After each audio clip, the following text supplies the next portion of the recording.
So, thank you for joining us in our hashtag mental health talk, empowering international students in the US. It's great to see everyone here. Thank you so much. Before we begin, I just want to give you a brief introduction about the Universal Asian, in case this is your first time with us or just to refresh about who we are. So the Universal Asian is an open and safe online platform aiming to provide inspiration to Asian adoptees and hyphenated Asians around the world. We strive to mainstream discussions on any and every topic that helps make our community of Asian voices universally heard. It is our aim to bring people together. So please feel free to reach out to us if you would like to be interviewed or want to share something of your own, or even collaborate on a future event like this. Also, just as a reminder, this event is being recorded. You should have ticked your consent or request to be edited when you registered on Eventbrite. So please just participate freely and we will edit accordingly. You can put any questions on the chat as we go along, or you can use the what's it called? The reactions down at the bottom of your Zoom bar if you want to raise your hand or express whatever you'd like to express there. So without further ado, let me introduce our host for this event, Dr. Vivi Wei-Shun Huao. Did I pronounce that right? Okay. She's a success coach for international students and a clinical psychologist. Originally from Taiwan, Dr. Huao is particularly insightful about the unique challenges of studying in the US as an international student. She is the founder of Dr. Vivi Coaching, a practice dedicated to the academic, professional, and personal success of international students. In addition to coaching, Dr. Huao runs a successful psychology practice in New York City and provides psychotherapy for adolescents and adults suffering from depression, anxiety, trauma, or cross-cultural adjustment issues. We are looking forward to Dr. Huao's advice on empowering international students. And over to you, Dr. Huao. Thank you so much, Tara, for your introduction. And I would like to also thank the Universal Asian for this opportunity for me to come here and share some of my thoughts and insight about working with Asian international students in the US. Since we have a relatively small group today, and I actually think this would be perfect for us to have more in-depth discussion about this topic. And I was wondering if it's possible that we can maybe if you would like, I can discuss a little bit about what made you want to just join this event today. I wanted to support Universal Asian. I attended a previous event with citizenship, so I was interested to hear some more. And I'm also supporting Julian, who is studying, doing some academic research. Welcome and thank you for joining us. So I'm going to get started, and as Tara shared with everyone, if you have any thoughts, comments, feel free to share in the chat box or show your reactions. Okay, I'm going to share my slides. So in our discussion today about empowering Asian international students, I want to talk about my work with Asian students and also their unique challenges. And in the end, I would like to have an opportunity for us to all come together and discuss how we can empower this population, this groups of students. So when it comes to Asian mental health, Asian international students is a population that doesn't really get discussed much by general public. If you can recall some of the general discussions in general in social media, in a newspaper, a lot of the discussions about Asian mental health would be more surrounding probably Asian Americans, or I know that people are tuning in from different parts of the world, but just Asian international students where they transition from their culture of origin to a different culture. They are actually in a kind of transitional kind of status. And this is actually, at least in US society, it's not so much a group of people of Asian that get discussed much. So can anyone tell me who are international students? Those that travel abroad to study? Yeah. For students who travel from a different country, and in this case would be coming to the US to study. And so does either of you or any of you know of any students from Asia just coming here to study? So you may or may not sort of have some kind of understanding of the Asian students' experience here, and which is what we would like to discuss more today. Okay, so before we get started, I want to begin by sharing my own story. Okay, I was actually an international student myself many years ago, and as Tara shared, I came from Taiwan, and I came to the US for graduate school about 15 years ago. So when I first got to the US, I didn't know anyone at all in this country, and it was in August 2006.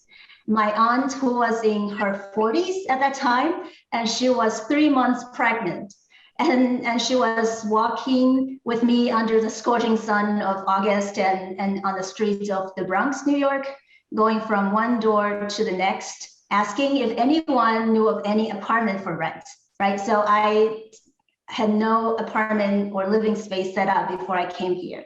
And so everything was very new for me. So a couple of hours later, fortunately, we found one apartment. And the next couple of weeks, I got some IKEA furniture and assembled all of it on my own. When my aunt said, right, like next to me, whenever I found out, I took a wrong step with the assembly direction, and my aunt was said, I don't think you're going to be able to do this all by yourself, right? But for some reason at that time, I was very determined. I believe I was able to put together all of the IKEA furniture on my own from scratch, right? So that was hard enough, you might say, for I'm only 5 feet tall, right? For a 5 feet tall girl in her early 20s at that time.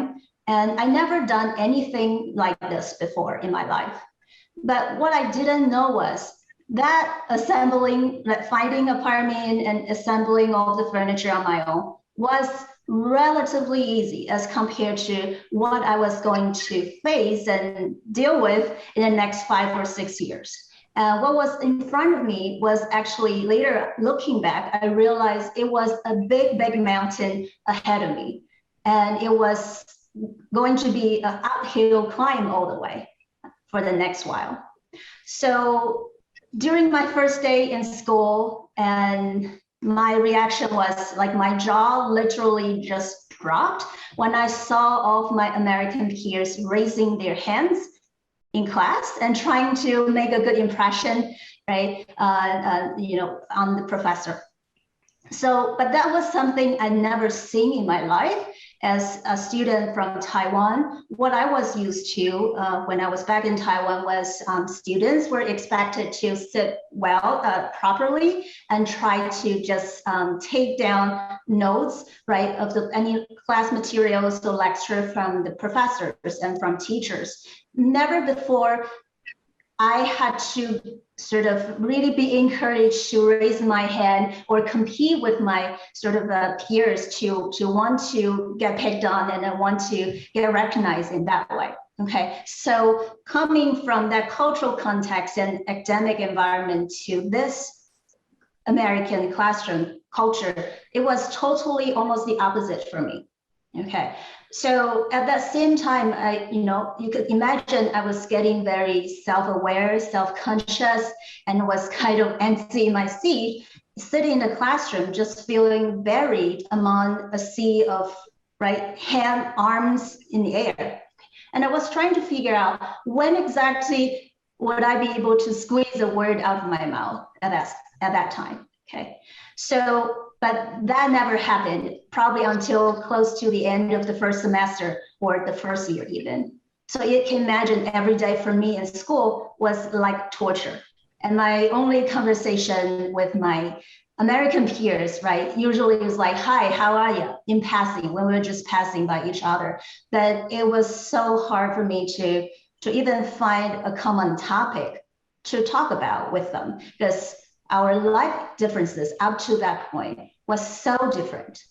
But at the same time, being in the middle of it, I feel so alone in this process. And I feel nobody saw me. Nobody seemed interested in even talking to me further than just hi and bye.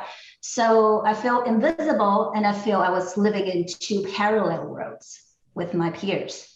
So for example, they were talking about some American shows or where they went shopping in New York City, but at the same time, where I was following news in Taiwan and calling home like several times a day back then. Okay, and by the way, I'm still following news in Taiwan every single day. But I feel like I was falling behind in class, and I started to feel something was very wrong with me, right? I started to feel, am I the one who has the issue, right? Why do I feel so different from everybody else around me? And it turned out I was actually the only international student in class. And I did what I knew. I went home, I studied really hard, worked really hard on my term papers and reports. And thank God, at least my hard work still paid off for me.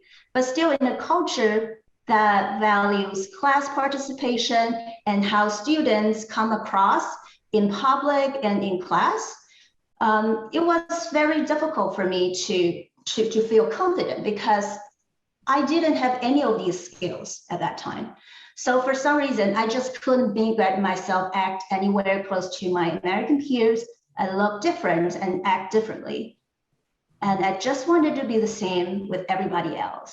And I just wanted to fit in. And I didn't want to stand out in these ways. Nowadays, I feel proud of me being different. But at that time, I just wanted to be like everybody else. So the summer when I was about to enter my fourth year in the doctoral program, I had to apply for a very competitive nationwide internship. And during that summer, I asked myself that how am I going to get an internship at all if I continue to feel so down about myself, about my capabilities? So I had to shift how I saw myself. So even though other people may have made me really conscious of how different I was.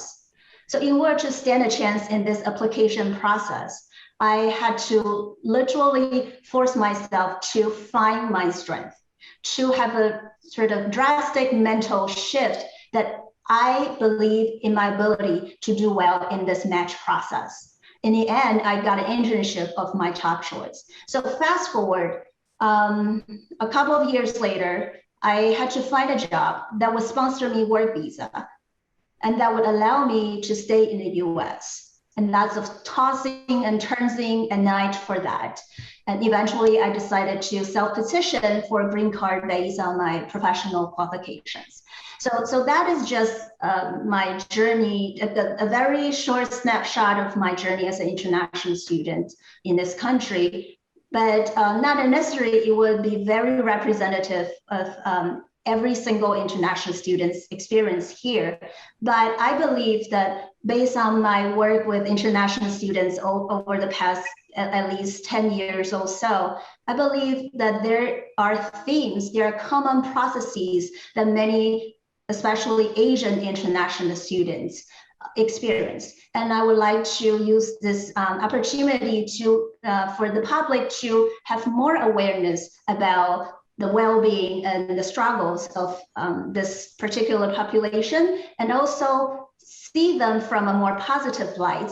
And if you encounter international student, Asian international student in your life, I want my hope was that we can sort of give them encouragement and also just empower them to to feel comfortable, to believe in themselves, and to find really hard in terms of what's their strength in order to help them do well in this country.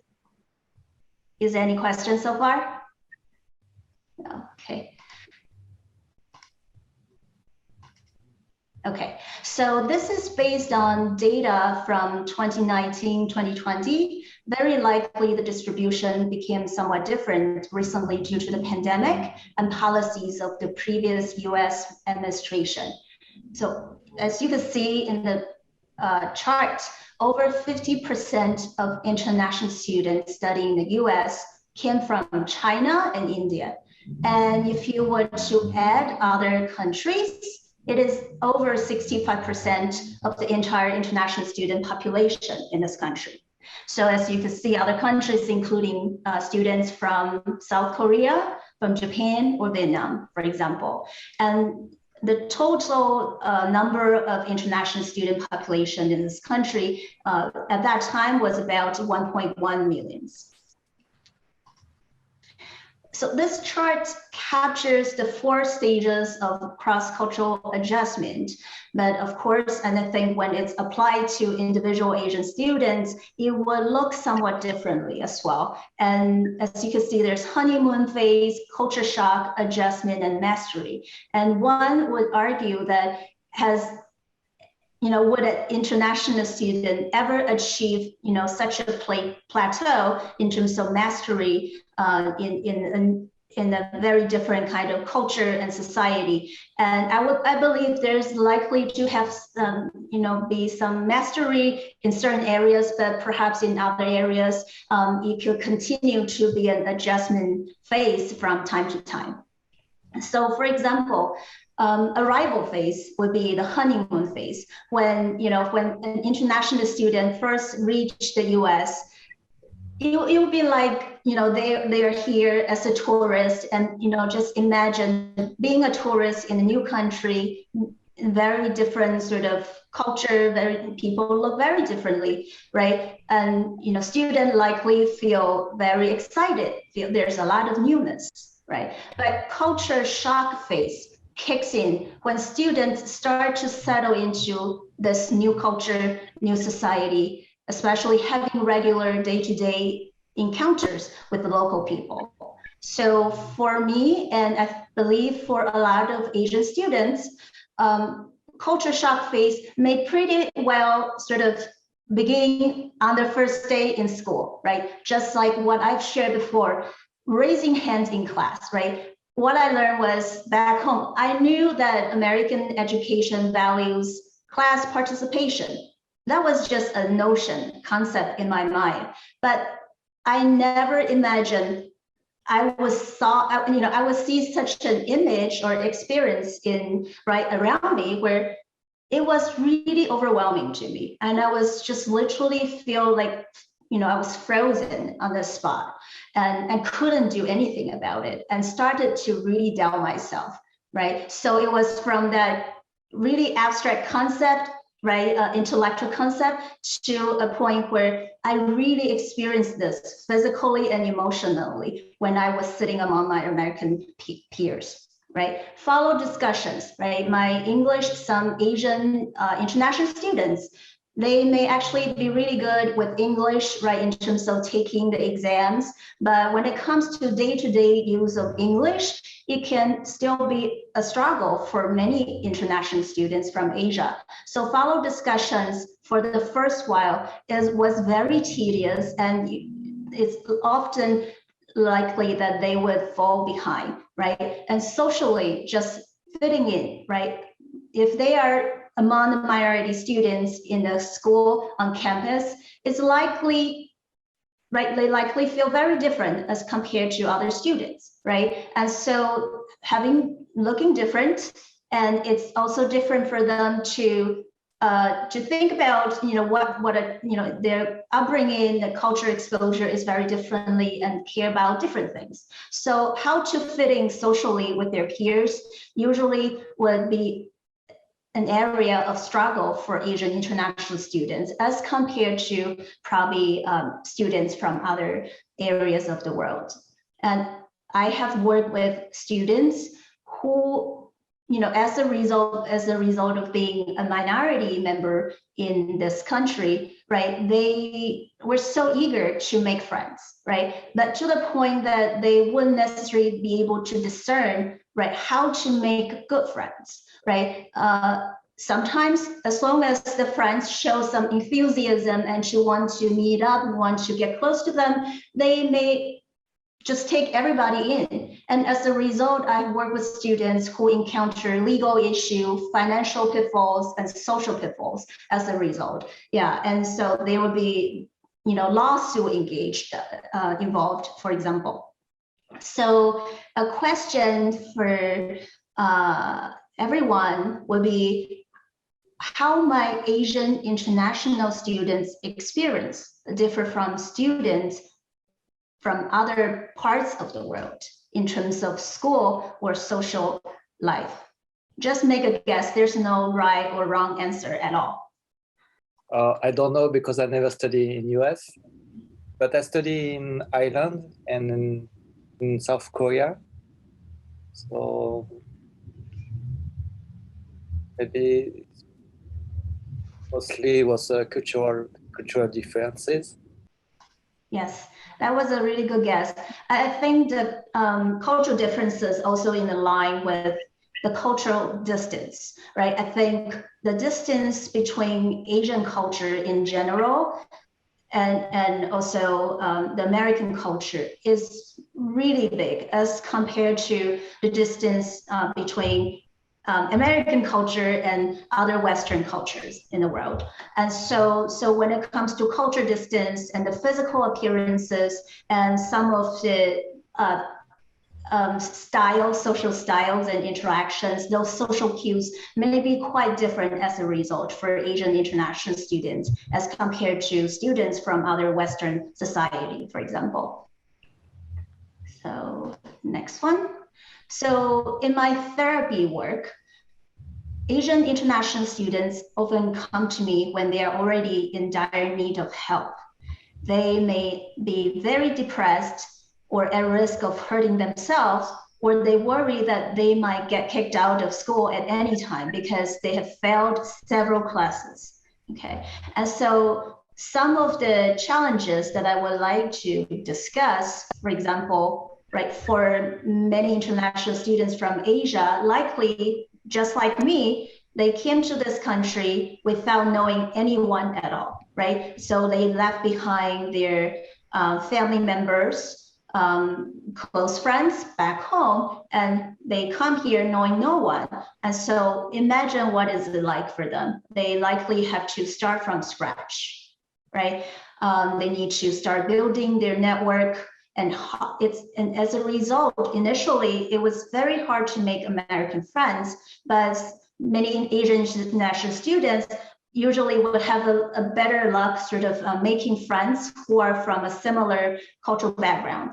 But some of them may actually just stay there, right, in terms of having more predominantly Asian friends, but some feel more comfortable to venture out of their comfort zone and start to explore, right, how can I make friends with American peers or with peers who are from a culture that's very different from me, right? And so as you could see, like later after students graduate, if they want to stay in the US for their career, job search, we know typically also requires some network and some support in that area. And so for Asian international students, it's very critical to need to start, building their network, start from the beginning, okay? And the next one is not fitting in, as I just mentioned briefly before, just the language used. They may have good command of English in reading, in writing, but when it comes to speaking, because they don't necessarily have too much of exposure speaking English on a day-to-day basis, when they're back home. Coming here, it is a big transition. For example, my experience would be when I first came here for the first, I would say, couple of years, I had to stop in the middle of a sentence to take a breath, and then continue to finish my sentence. Okay, and so just language, and also ways of socializing with peers. I am working with a student from China, and so her experience, she grew up attending international school in China, right? So she received a predominantly English education growing up. And so she came here as high school student. But what happens is that she also feel that, difficulty, kind of fitting in and connecting with her American peers. So language is really just one part of the social interactions.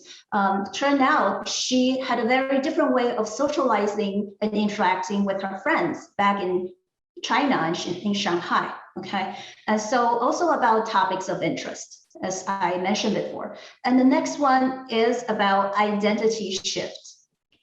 So students likely from Asia, they likely would be a member of the majority group in their own society and country of origin. And so coming to the US, immediately, they are giving this label of international student, right? When I was back home, I saw myself as, I'm just me, myself. It's pretty much white privilege, right, when I was in my home country. But when I came here, right, I all of a sudden had to start introduce myself as international student. And it was very weird and awkward. And I don't know why I had to use this label at all, right? So this identity shift from a member of the majority group to a member of the minority group was very difficult for me. And also for a lot of Asian international students, where how would that identity shift in terms of how they interact with people from different culture groups, how they understand themselves, and how do they feel they belong to this new place or new society, okay?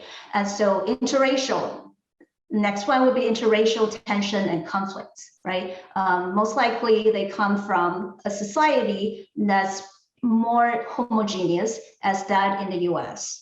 Right. So for many Asian international students, it's probably the first time for them to navigate, to even be among, interracial tension and conflicts, and to just have that beginning phase of, encountering different cultural groups and how they may be discriminated, harassed even. And then as we know that, during COVID, there has been a strong wave of increased discrimination against Asians. Some Asian international students have been sort of subjected to this increased phenomenon, and they had no idea how to navigate this because they are very new to this situation. Okay, so far, any questions about this, what I just mentioned about the common challenges of Asian students? Okay. So what would be some of the strengths of Asian students? So we've talked about some common themes of Asian students leaving their home country and coming to the US for school, right? There are challenges, but also I believe they also have a lot of strength that tend to be buried when their struggles are highlighted and accentuated. So what are some of their strengths? For example, my experience working and supporting Asian students will be, they are very ambitious, right? Because they want to seek education outside of their home country, outside of their comfort zone. And usually still in this time, I think relatively speaking, the US will still consider in a lot of ways be one of the top options for students if they want to seek education, advanced education. And for some Asian families, if their kids are able to pursue education in the US, it's something the family would feel so proud of. And sometimes they would They will even want to share with their friends, parents want to share with their friends and relatives, letting them know that their kids are pursuing education in the US. So they are ambitious. And at the same time, they also work hard. And likely they have other personality traits and professional skills, depending on where they want to pursue in their career. They likely have a lot of skills that they could sort of match up with their field of option in terms of their career. So this is a sort of, there's two models. The model on the top is what I called reactive model, and the model in the bottom is what I called proactive model. When it comes to sort of the overall well-being of Asian international students, just based on my experience of working with school professionals like school psychologists and also professors, for example, they usually see students from a negative, from a deficit kind of perspective, meaning that the professors may complain or might just even raise concern to their colleagues about how, especially Asian students, it's really difficult for them to participate and in class. And often, American professors may not have too much experience interacting with Asian international students, and they see that as their personal struggles and issues. But actually, as we discussed so far, it is not necessarily the case. And it is often because Asian students grew up and trained in a different value culture system. And this is usually not something for them to kind of learn to practice and the skill that they need to develop to participate in the classroom. So based on this deficit model, what happens in the top is that they, the Asian students leave their home country, they will enter American school, and some of them, if they are lucky enough, right, they would have some mild adjustment, male adjustment, actually, culture shock phase, right? Social withdrawal, lack of motivation, procrastination. But with some of them who are not that lucky, it can turn out that they would develop mental health issues.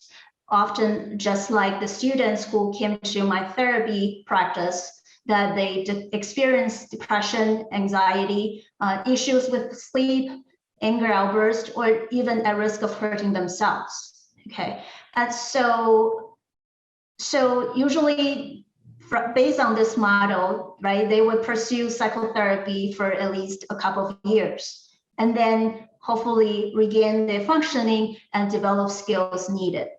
But as I was, have been supporting Asian international students, and I often think to myself that perhaps these students don't need to wait till they feel very ill. Don't have to wait till they feel like they cannot function and they feel paralyzed. And oftentimes they have to rely on their friends to seek professional help at that time.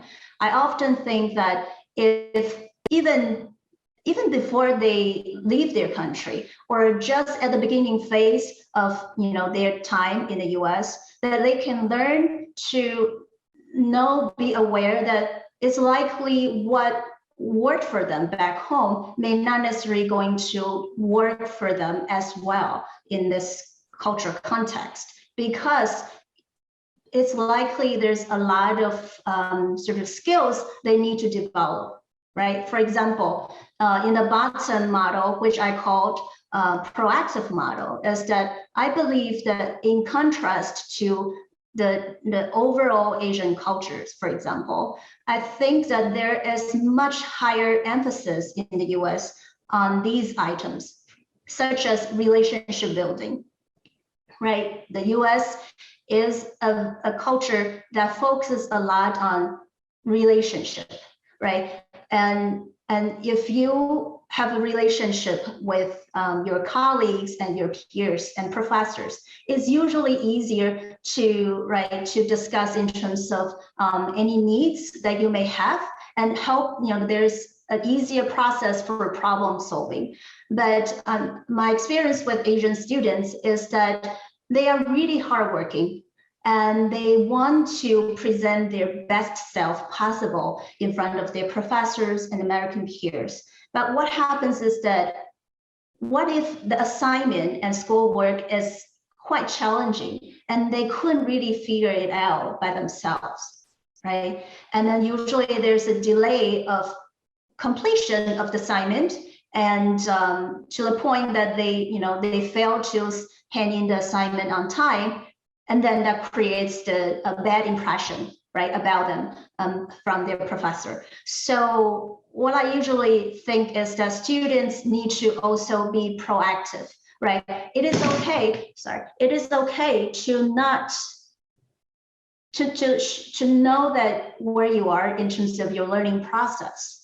And it is normal for a student's learning process to encounter sort of challenges and materials they don't understand. But schools and professors in the US really focus on being proactive, whether or not students can be proactive about their learning process. So when students encounter struggles in their learning, do they know immediately they can seek support from their peers, from the professors, or from schools, right? Rather than wait till, right, the damage is done, right? So something like proactivity and self-advocacy in terms of negotiation with professors, in terms of if you do have struggles, and right, how do you let them know your situation ahead of time? And if you need an extension of your deadline of the assignment, right, can you advocate for yourself, right? Communication.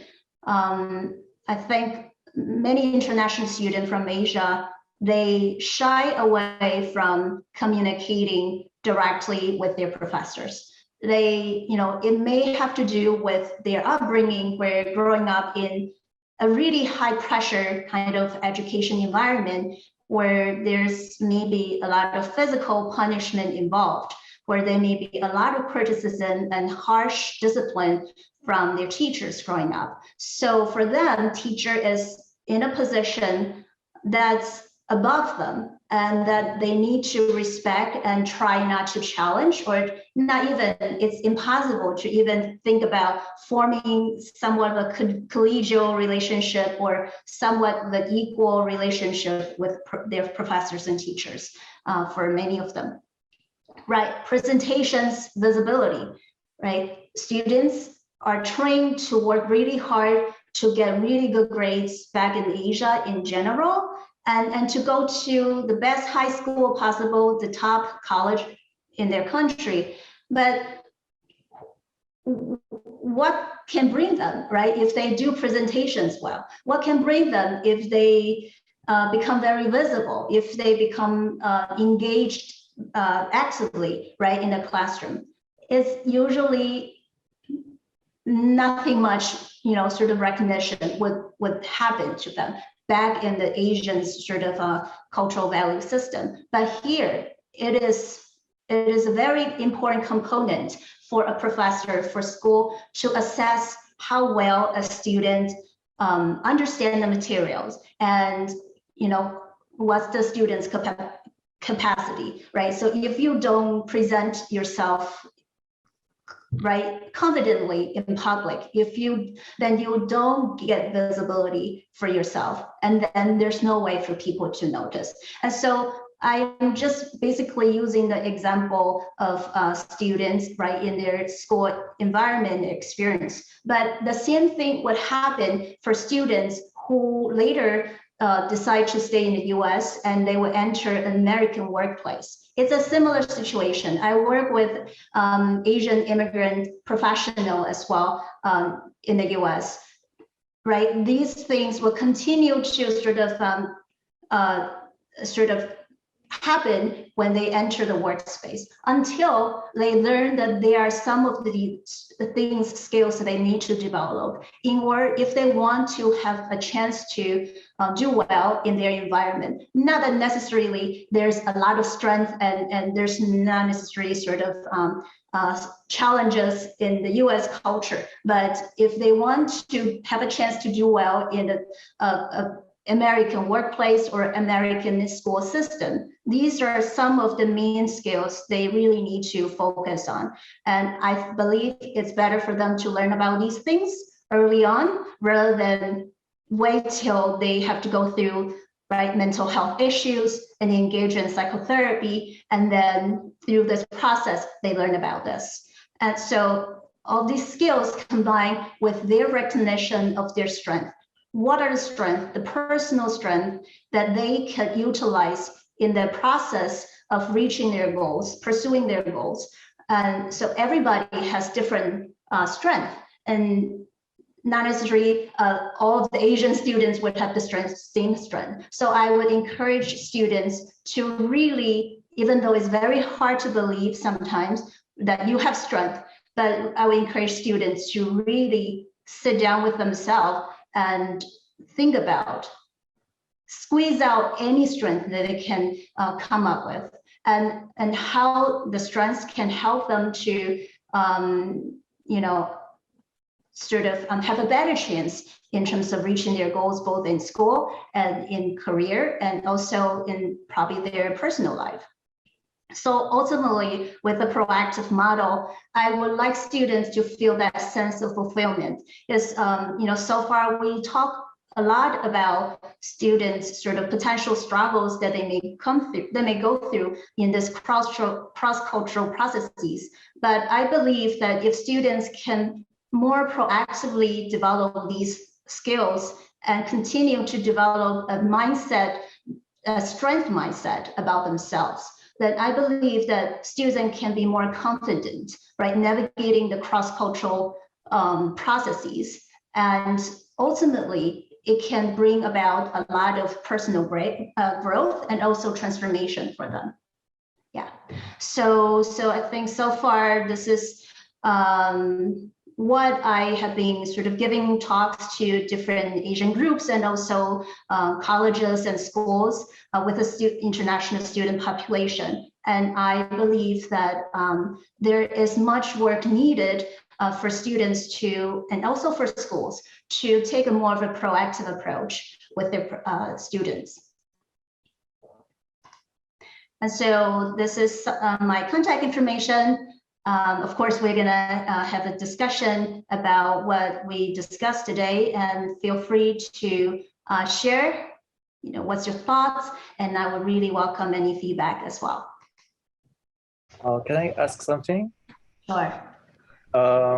Which percentage of international students do have mental issues when they study in US?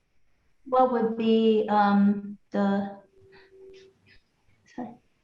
Is it like 80% or 70%? I don't know.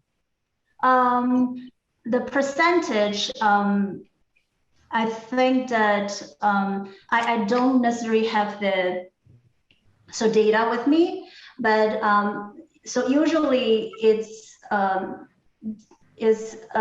relatively sort of I would say likely if you compare students from Asia versus students from other Western culture and societies, students from Asia usually get a lot more attention in terms of research studies, academic studies, and because there is a much higher degree of vulnerabilities when they, try to adjust to the host country and culture, right? And I think it's not necessarily, Asian students would, by default have difficulty adjusting in general when they study abroad.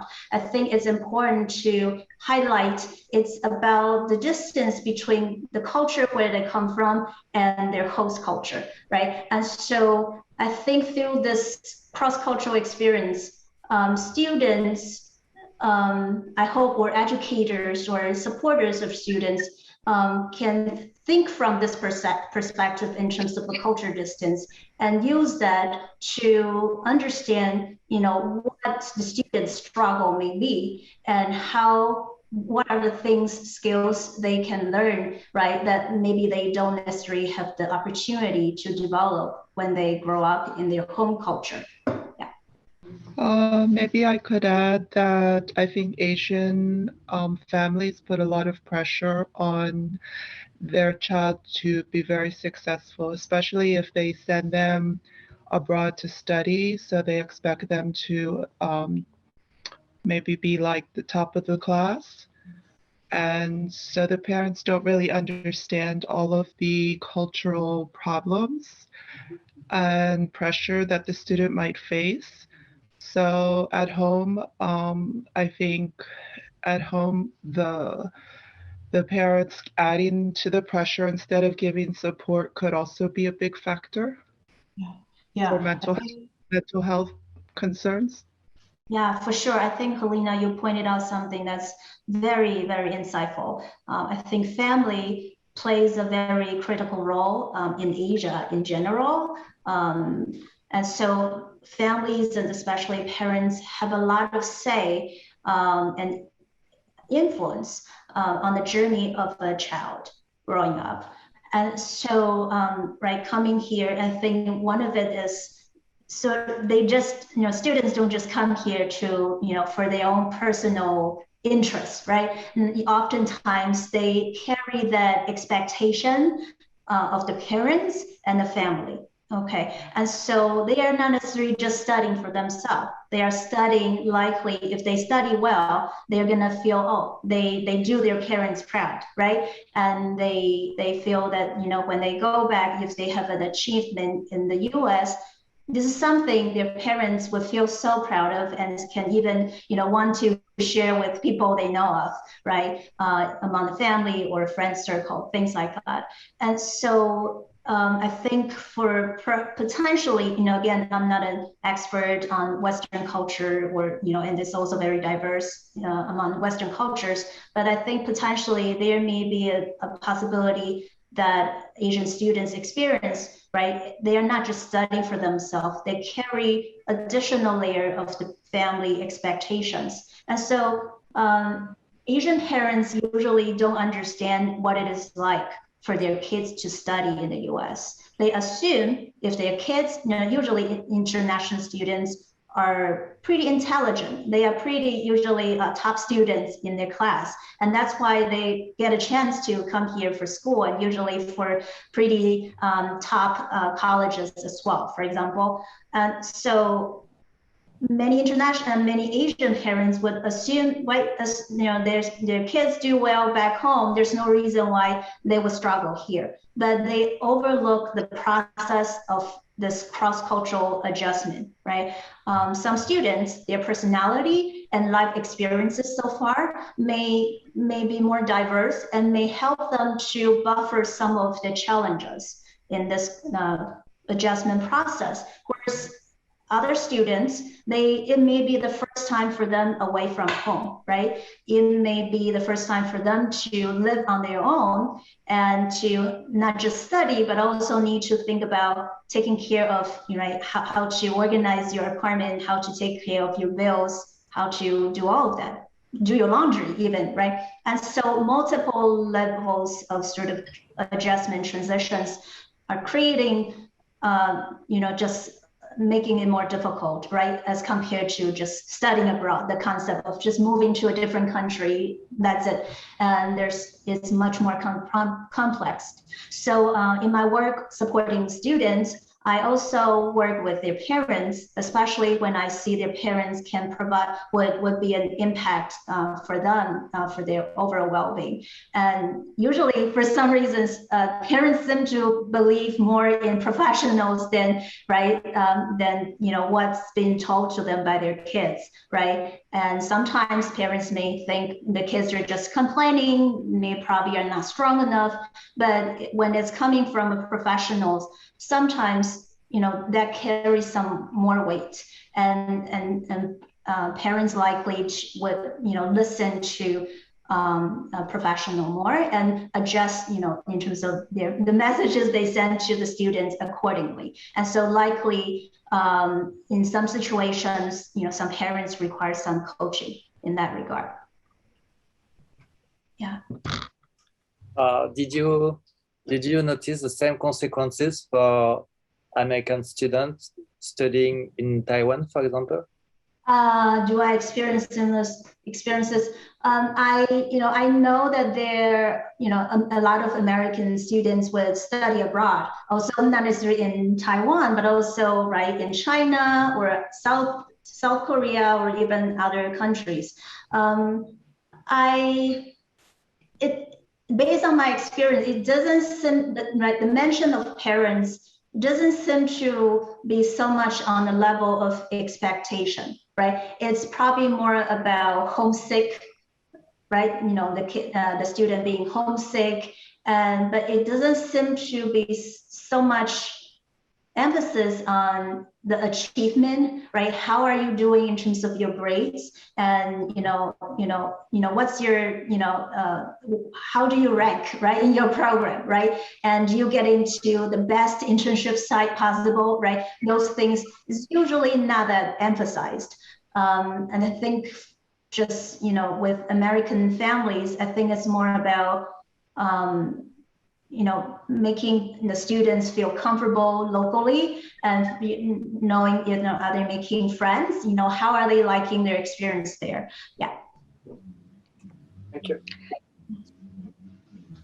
Do we have time for one other question? Yes, of course. Following my previous question, this is kind of related to that, and it's quite heavy, but I thought I would ask you, since it's kind of something that we heard about in the media several years back. It was about the Virginia Tech shooter. Did you hear about that, Dr. Vivi? And could you make any comments, your thoughts, since he was kind of in this category of maybe not international, but immigrants, and he had a lot of pressure from his family, and his mental health really, it sounds like he suffered. Yeah, I think in general, just, we don't have to necessarily just, you can expand it to just in general Asian mental health, and just the students of Asian and Asian immigrant background, and the pressure coming from the family members or from the parents.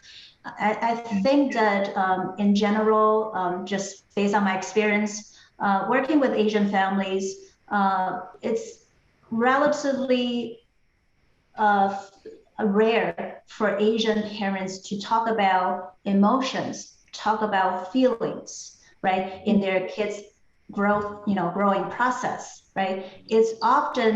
What's often emphasized is, are you behaving well? Are you listening to the adults, right? Are you following directions? Are you getting good grades? Are you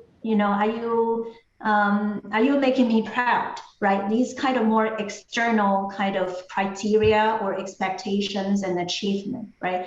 But it's very rarely emphasized when it comes to what do you think about this, right? Do you like to do this? Do you like to play, right? Do you like to learn swimming, or do you like to play the piano, right? So which one do you prefer, right? It's often rare for Asian parents to ask their kids, right? What is your interest, right? Ask them to ask themselves, right? Internally, what is your interest? What do you like, right? It's often, unfortunately, I would like to think more on a traditional level, because I do think that there is a movement toward more of a, appreciating, each kid's individuality and interest. But I think to a certain extent, there are still some major part of American, Asian societies where there's parents continue to hold traditional value about, you're my kids, right? You need to listen to me, and if you don't listen, and you'll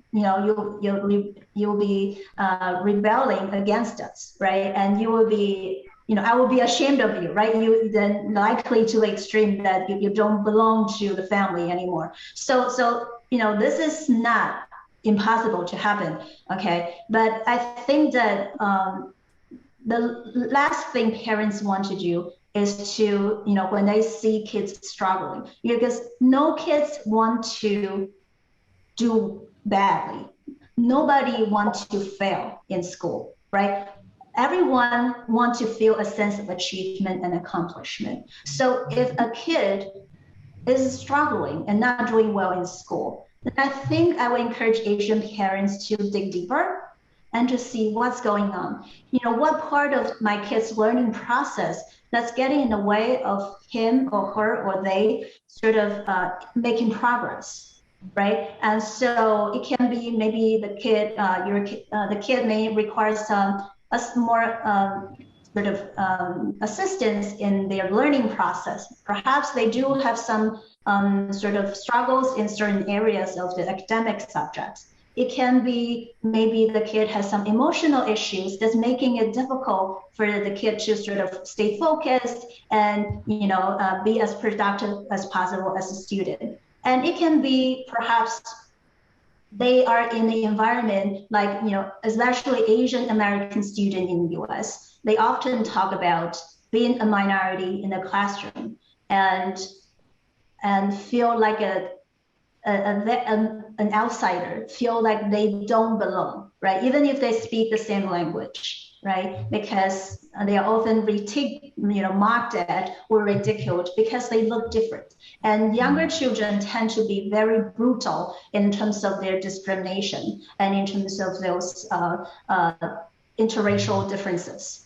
So many Asian American students get bullied growing up. And as a result, even when they are an adult, they still talk about those experiences and that's trauma for them. And they still require some processing and healing to sort of help them overcome, the really difficult experiences pursuing education growing up in the US. So I think for parents to dig deeper right underneath what is getting in the way of their kids doing well and to be more understanding. And if there's something the parents can support and address that issue, then it's likely their kids can do better. But also I think another aspect is academic. There's an overemphasis on academic achievement as in Asian countries in general, and not necessarily being able to appreciate the value of students being good in other areas, right? Such as sports, such as music, such as other, it's really not usually seen as the right track for a career, right? It's more seen as a side project, a passion or hobby or something, but wouldn't be encouraged, students would be encouraged to kind of pursue necessarily an art major, right? Because there is a lot of sort of utilitarian kind of view and value in this process. I hope I answered your question, Alina. Yes, thanks. And also, I would say that, in the US, we have that term for Asian parents called from the Chinese culture in the book as a tiger mom. Definitely, tiger mom or helicopter parents. There's a strict expectations, right, for their kids. Yes. Thank you so much, Alina, and also Julian, for your very insightful questions. So we're just coming upon the time, so I want to be mindful of the time. And I'm gonna end it, stop the recording, and then if you want to stay and have a casual chat, then we'll give a few minutes for that. But so thank you very much, Dr. Hua, for giving us so much information and helping us to become more aware for international students. And thank you everyone for joining us, and we look forward to seeing you at another event.